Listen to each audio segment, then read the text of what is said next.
پیغمبر صلی الله علیه وسلم راووتو منبر ته وکتو او خطبه وکړه اخرنۍ خطبه وکړه ناشنا خطبه وکړه ناشنا نصیحت یې وکړو ټول صحابه کرام یې وجړول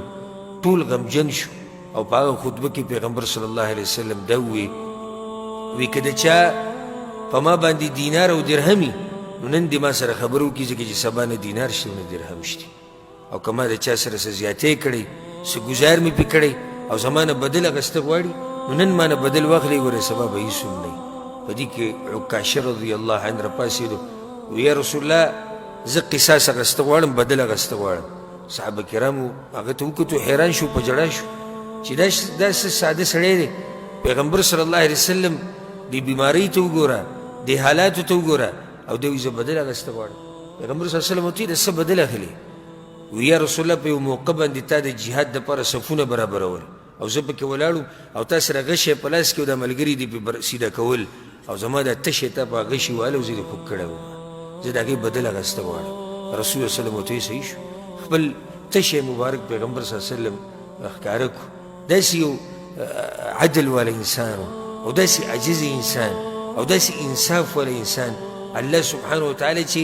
د هغه نه سید الاولین والآخرین جوړ کړی هسې ترې نه دی جوړ کړی هغه انسان کې اوچت صفات الله سبحانه وتعالی اچولي نو د تشې ښکاره کړو او صحابه کرامو جړاګانې ډېرې زیاتې شو چې دا عکاشه آخر کوي څه او عکاشه رضی الله عنه د پیغمبر صلی الله علیه وسلم خواته روان شو چې څومره نږدې کېدو د صحابه کرامو جړاګانې زیاتېدې په دې کې علي بن ابي طالب رضی الله عنه راپاڅېدو وی یا رسول الله جسمي لجسمک فدا ای د الله پیغمبره زما جسم ستا د جسم نه قربان شو دې دې ما مړ کړي او دغه بدل شو تا دی په غشي باندې خوږ کړی دی دی دې په بدل کې ما مړ کړي دی دې په بدل کې ما حلال کړي دی دې زما نه بدل واخلي خو تا ته دې څه نه وایي پیغمبر صلی الله علیه وسلم ورته وایي نه وایي دی به بدل زما نه اخلي عکاشه رضی الله عنه چې څومره نږدې کېدو د صحابه کرامو جړاګانې ډېرې دي او پیغمبر صلی الله علیه وسلم بیمارو او د ځان نه یې څادر تاو کړی او کلک او دا سر یې تړلی او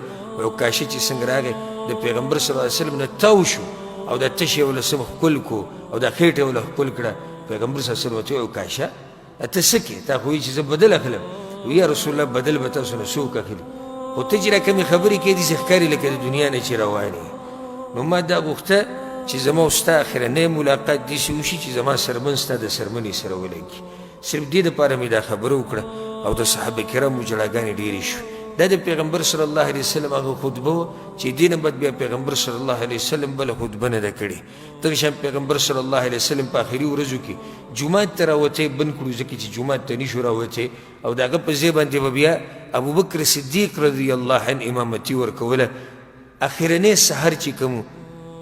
پیغمبر صلی الله علیه وسلم د دې عایشې رضی الله عنها د دې کړکۍ نه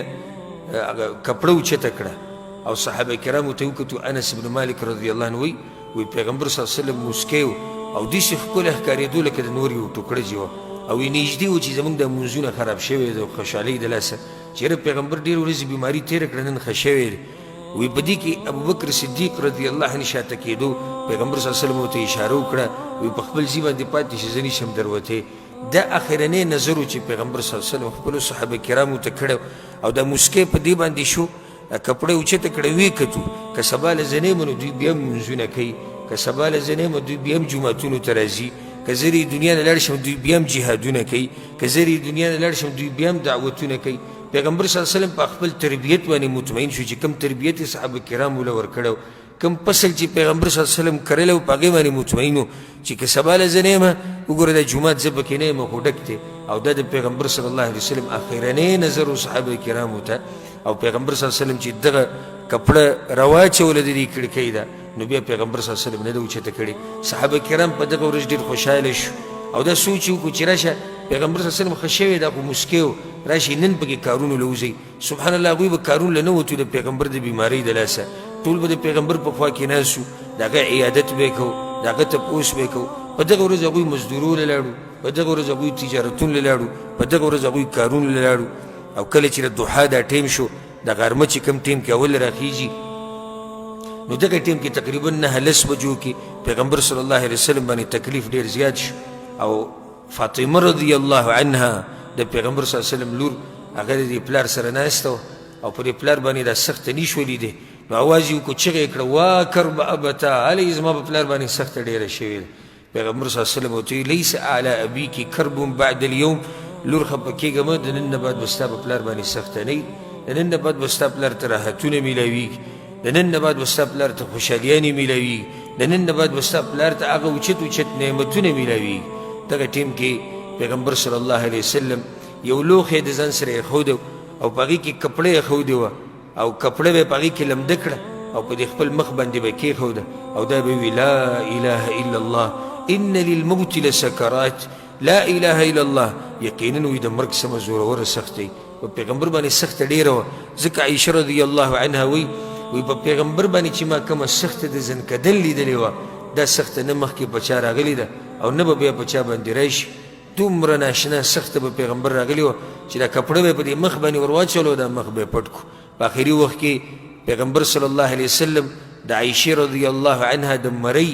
او د سینې په منځ کې خپل سر ایښودی و، د هغې په غېږ کې سر ایښودی و. عبدالرحمن بن ابي بکر رضی الله عنهما راننوتو، پیغمبر صلی الله علیه وسلم هغه ته وکتو، هغه مسواک و، نو رسول صلی الله علیه وسلم هغه ته وکتو راسي بره. عایشه وایي زه بې پوه شوم چې مسواک ته زړه شوی دی، وایي ما هغه مسواک راواغېستو او هغه مې په خوله کې صفا را صفا کړو او بیا مې پیغمبر له ورکو مسواک یې استعمال کړو. وایي په دغه ټیم کې هغه دا ګوته داسې اوچته کړه او ده وایي چې اللهم الرفیق الاعلى، یا الله هغه اوچت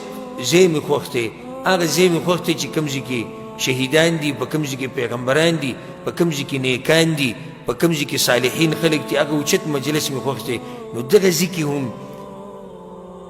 کې هم جبریل علیه السلام راغلی و، پیغمبر صلی الله علیه وسلم ته خبره کړې ده چې الله تعالی اختیار درکوي ته کوم ځای غوره کړې. نو وایي نه زه هغه اوچت مجلس غوره کومه، د الله سره ملاقات غوره کومه، د نورو پیغمبرانو سره ملاقات غوره کومه، هغه اوچت ځای مې پکار دی او هغه ګوته چې هغه کوم اسمان ته اوچته کړې وه. عایشه رضی الله عنها وایي هغه راولیده او د پیغمبر صلی الله علیه وسلم نه ساووتو، هغه غټ بدن،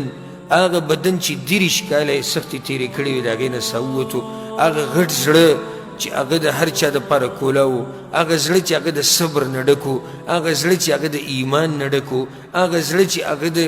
اوچتو صفاتو نه ډک و، هغه زړه ودرېدو. د پیغمبر صلی الله علیه وسلم بدن کار پرېښودو. عایشې رضی الله عنها اواز وکړو، پیغمبر صلی الله علیه وسلم په جومات کې بعض صحابه کرام ناسو او هغو ته اواز وکړو راشئ وایي ستاسو دغه پیغمبر نڅا وتې راشي، هغه کې حرکت نشتی. مدینه کې عام خبر وچلېدو چې پیغمبر صلی الله علیه وسلم وفات شوی دی. صحابه کرامو را منډې کړې او بعض پکې بېهوشه شو، بلکې بعض سیرتونو کې راځي چې بعض درې صدمې د لاسه مړه شو او بعض په خپل ځای باندې پاتې شو او بعضو پکې ګډې وړې خبرې شروع کړې، هوش او حواس یې ورک شو. لکه عمر بن خطاب رضی الله عنه توره راویسته او دی وی که چا ووایي چې پیغمبر صلی الله علیه وسلم وفات شوی دی نو دا سرت په توره باندې وامه، پیغمبر وفات شوی نه دی بلکې پیغمبر د الله ملاقات له تللی دی او بیا به راشي. ابوبکر صدیق رضی الله عنه په هغه موقع باندې ناشنا خطبه وکړه او په هغه خطبه کې دا خبره وکړه، وایي چا چې د الله بندګي کوله نو کوي دي، ځکه چې الله ژوندی ذات دی مرګ پرې نه راځي،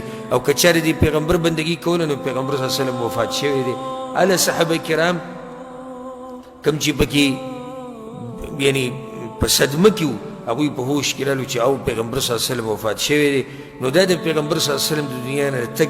مختصر واقعه او په دې صورت کې ورته اشاره شوې ده. خبره مې ټوله دې پورې کوله چې پیغمبر صلی الله علیه وسلم دا وفات داسې نه و، د دنیا نه دا تګ داسې نه و چې एकदम پیغمبر صلی الله علیه وسلم لاړ، بلکې د هغې نه مخکې علامات راښکاره شوي دي. په پیغمبر صلی الله علیه وسلم باندې بیماري راغلې ده، په پیغمبر صلی الله علیه وسلم باندې سخته راغلې ده، دا صورت نازل شوی دی. نو دې نه بعد پیغمبر صلی الله علیه وسلم بیا د دنیا نه تللی دی.